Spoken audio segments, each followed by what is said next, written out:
gata. Întorc magazinul, ce să-mi fac? Trebuie să fac ordine. Azi e ziua ei, prietenii mele. Trebuie să fac ordine. Să iau mai întâi floarea. Apoi îndrept vaza. Și apoi pun floarea. După aia ne ocupăm de manechine. Perfect.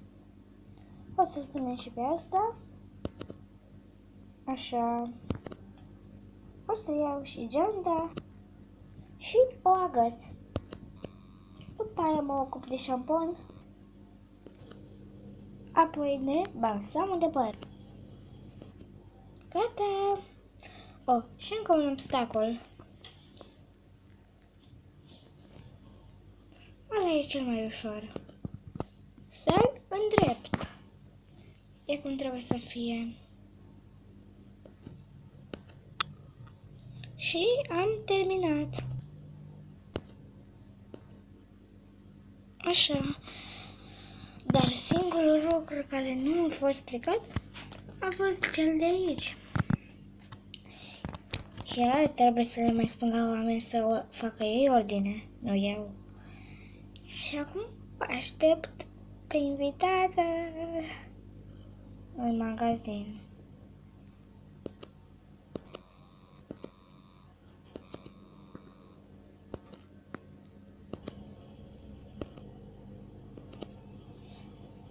Salut! Ce ordine e magazin? Ultima oară când am fost aici era praf. Și Alice, de magazinul tău. Păi da, am făcut multă ordine. Atât de bună ești. Nu? Poți să intru? Sigur că da.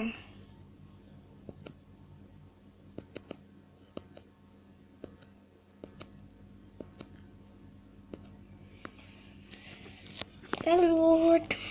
Salut! La mulți ani! Mulțumesc! Azi e cât e data ziua mele de naștere?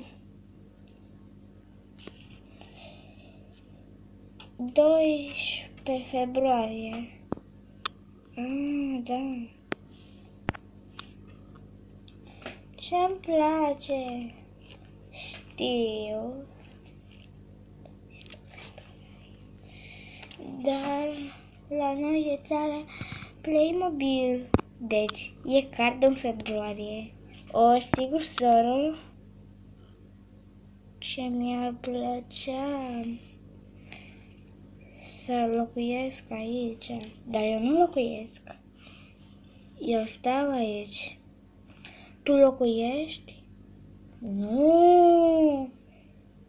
Adică nu știu ce-am vrut să spun. Aha. Noi. Eu mă duc. Bine, pa. Pa.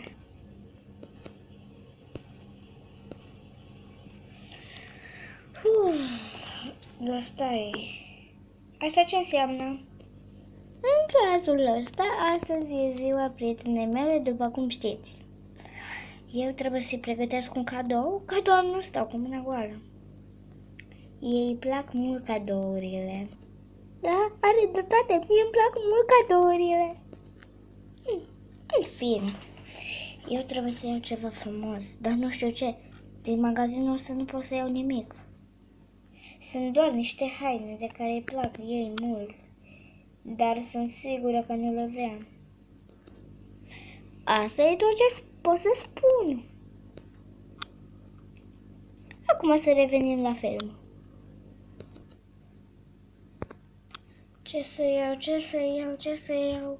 Stai, ce azi e ziua de 1 decembrie?